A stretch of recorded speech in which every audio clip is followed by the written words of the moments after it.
al Lago Film Fest viene proiettata La Divina Provvidenza, un'inchiesta che alza il velo sullo scandalo delle cliniche milanese San Raffaele. Come si riesce a ricostruire una vicenda intricata come questa? Beh, è molto difficile raccontare tutto, cioè, come hai detto bene, è una vicenda molto intricata e soprattutto molto vasta e è ancora clamorosamente aperta da un punto di vista delle indagini, perché come saprete se ne sta occupando la Procura di Milano con grande insomma, intensità. È per me una storia, un po' perché mi sono anche spesso occupato di sanità in passato, è una storia importantissima, era una storia necessaria, cioè bisognava assolutamente da giornalisti sentirsi in dovere diciamo, di avvicinarsi a una vicenda del genere. Elementi narrativi molto forti, molto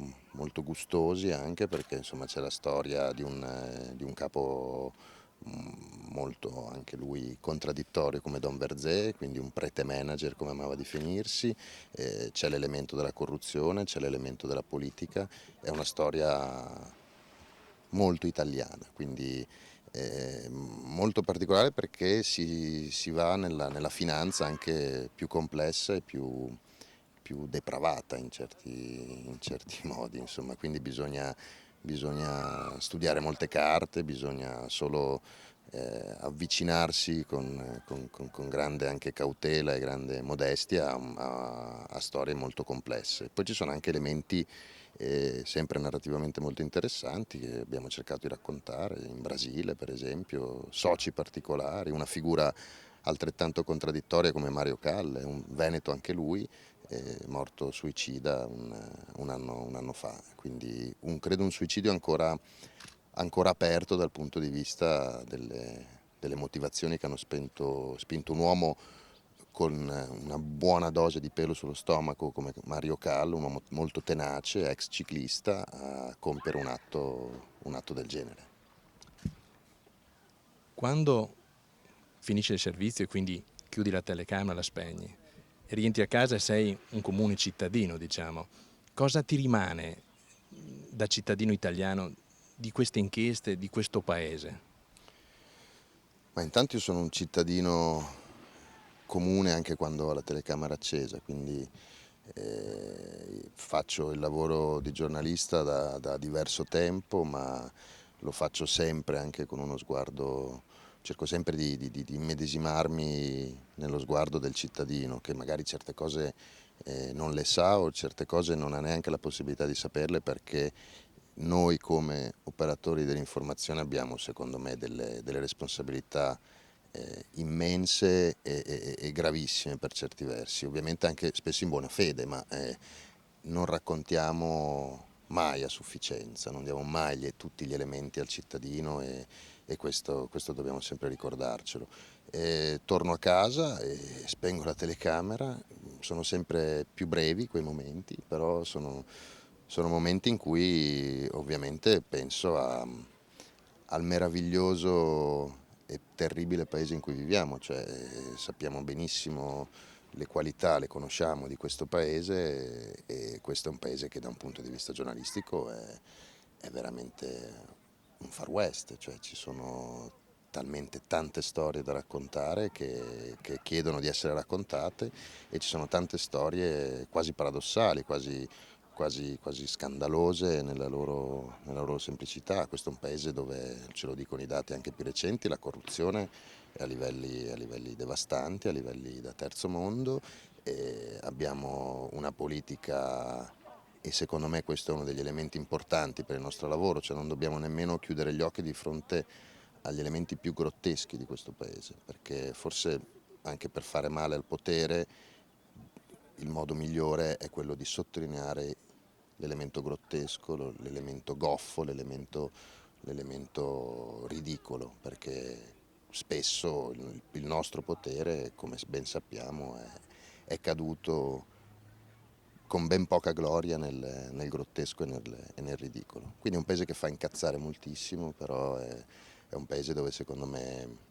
non mancano le storie da raccontare. Quindi se io ti chiedessi quando un giornalista è veramente libero, riesci a rispondermi? Ma un giornalista non libero non esiste, cioè non è giornalista, Le quindi pressioni dell'editore, le pressioni del politico? appunto questa è la vecchia storia italiana perché abbiamo un'editoria particolare confrontata con altri paesi nemmeno troppo lontani dal nostro, la contaminazione, la collusione con la politica e con i poteri forti, come ci piace tanto chiamarli, o comunque con i poteri finanziari ed economici del paese, è dichiaratamente evidente, e non è nemmeno troppo nascosta, magari in altri paesi è un po' più sotto traccia, un po' più nascosta. Quindi il problema vero è però che un giornalista, se non è libero, insomma, siamo di fronte a un ossimoro, il giornalista non libero. Io ho fatto delle scelte, ho sempre cercato di inseguire appunto la libertà. Io non sono, come hai detto tu, un giornalista professionista della RAI, ma io non ho un contratto, sono un freelance, mi autoproduco come ci autoproduciamo sostanzialmente tutti noi autori di report.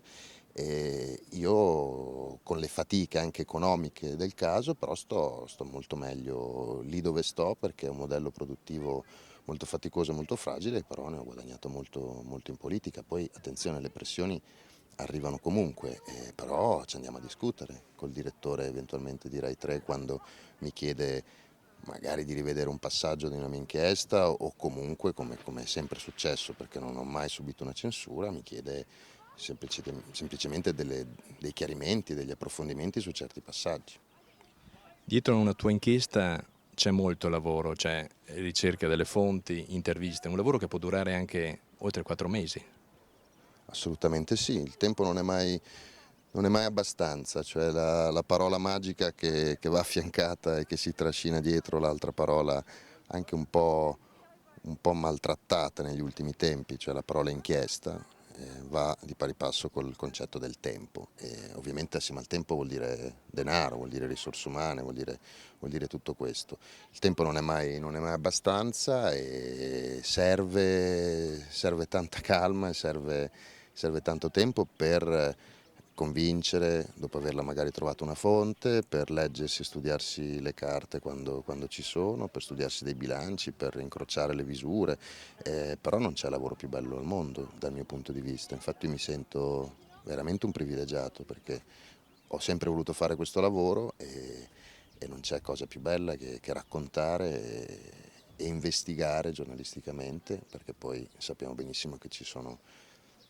altre persone che devono fare un altro lavoro, cioè la magistratura poi eventualmente, come spesso accade, può aprire un fascicolo, può acquisire i nostri lavori giornalistici, ma la chiave è sempre quella di raccontare, senza dubbio. Quanto tempo per un'inchiesta? Un'inchiesta fa storia a sé, diciamo che 4 mesi tra pre-inchiesta e camera accesa e riprese è il tempo più o meno medio per noi di report. E ogni volta quando devo chiudere un pezzo mi dico, accidenti, avessi avuto un altro mese, mi sarei divertito ancora di più, avremmo potuto raccontare un altro pezzettino della storia. Però ci vorrebbero editori un po' più coraggiosi che dovrebbero fare quello che si è sempre fatto nel mondo, cioè lasciare andare, magari lasciare stare dei giornalisti, dei propri uomini, diciamo, all'interno di una redazione su una storia per mesi, prendendosi anche il rischio di vedersi tornare i propri giornalisti dopo 2 o 3 mesi di lavoro che ti dicono guarda, la storia c'è ma non sono riuscita ad afferrarla come pensavo, oppure quella cosa in realtà si è rivelata una bolla di sapone. Perché anticamente, storicamente, il giornalismo d'inchiesta vuol dire prestigio e credo che questa equazione in Italia non sia così forte, cioè, è sempre più difficile trovare editori o giornali o testate che investano sull'inchiesta, forse è il motivo per cui non abbiamo una grandissima tradizione di inchiesta. Il tuo lavoro è anche pieno di insidie, c'è il garante della privacy e poi ci sono anche le Il querele. mitico garante della privacy. Questa più che altro è proprio diciamo una parte sostanziale del nostro lavoro, cioè il dover affrontare le querele, E come convivi con lavorare queste cose? con molta fatica perché è la parte più più boriosa del mio lavoro, cioè avere a che fare con gli avvocati. Noi abbiamo degli avvocati bravissimi, questo è vero, che ci seguono. Io ho querele per milioni e milioni di euro, quindi so solo, ne cito una, gli Angelucci, quelli della sanità romana, diciamo, mi hanno querelato per 40 milioni di euro. Quindi chiedono al sottoscritto 40 milioni di euro, però non sanno che non ho nemmeno una casa di proprietà e c'è solo un'amatissima motocicletta, quindi al massimo vanno a prendersi quella, ma so anche e soprattutto che non ho mai perso una causa e che dietro al nostro lavoro c'è tantissima ricerca e c'è tantissimo controllo sia delle fonti sia delle cose che diciamo. Quindi è anche una parte, diciamo che se non avessi tutte quelle fa piacere riceverle perché vuol dire che hai insomma, no, toccato sì, il nervo giusto l'hai colpito. E certo, dovrebbe essere un po' più di serenità e di copertura per i giornalisti che fanno questo lavoro. È sempre andata bene, però uno ogni tanto se lo chiede, dovesse andare male, poi non è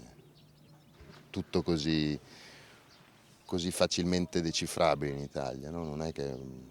tutto è bianco o nero, insomma, ci sono le amatissime sfumature, quindi non sai mai anche cosa c'è dietro una querela, non sai mai a chi va a finire, non sai mai nemmeno se la notifica ti arriva in tempo perché passa dalla RAI, poi deve arrivare a casa mia, poi ci sono tante variabili, ma devo dire che viviamo questa parte del nostro lavoro con ancora per il momento assoluta serenità. Diciamo che le stesse cose non le possono vivere quei tanti giornalisti che magari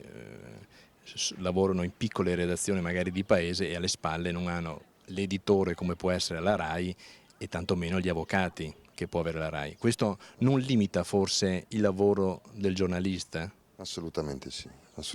e questo è il problema perché la precarietà è dannosissima in diversi livelli e in diverse professioni, nel giornalismo lo è ancora di più, cioè non avere un contratto, essere aggrappati a un contratto magari a tempo determinato, l'utilizzo forsennato e dannosissimo degli stagisti che sono delegati a fare cose da giornalista senza avere nessun tipo di contratto o di copertura eventualmente legale. Questo chiaramente è un meccanismo sociale che porta poi a calmierare il sistema dell'informazione perché è molto difficile pretendere che una persona totalmente precaria, senza un appoggio di un editore forte o di un editore coraggioso e limpido, possa avventurarsi e prendersi dei rischi che non si può permettere. Quindi forse dovremmo partire proprio da lì e poi insomma chiederci perché il bellissimo articolo che avete scritto sulla vostra busta qui, l'articolo 21 della Costituzione, sia uno degli articoli più maltrattati in questo paese. Però credo che la buona parte degli articoli della nostra molto bella Costituzione siano un po' maltrattati. Però Oggi qui al Lago Film Fest ti vediamo in un ruolo di giurato. Come vivi questa esperienza e cosa ne pensi di questa iniziativa? Ma io ho accettato l'invito che mi è stato fatto, l'ho accettato perché trovo molto, molto bello come quello che fanno questi giovani organizzatori e ho trovato divertente il loro approccio alla contaminazione, cioè mescolare anche persone completamente diverse, con competenze diverse e chiedere loro di mettersi in gioco. Io chiaramente sono qui come appassionato di cinema, come cittadino e come giornalista d'inchiesta. E sono qui semplicemente per dare un contributo e dare un punto di vista. L'unica cosa che posso dire è che ho grande rispetto perché so cosa c'è dietro un lavoro del genere, anche un cortometraggio, so quanto culo bisogna farsi per portare a casa un lavoro del genere, in assenza anche magari anche lì di produttori o di soldi a sufficienza. L'iniziativa in sé la trovo strepitosa, cioè è una contaminazione anche fisica, cioè vedere questo piccolo paese che muta e che prende una vita particolare solo in queste giornate è una bella scommessa vinta, mi piace un sacco.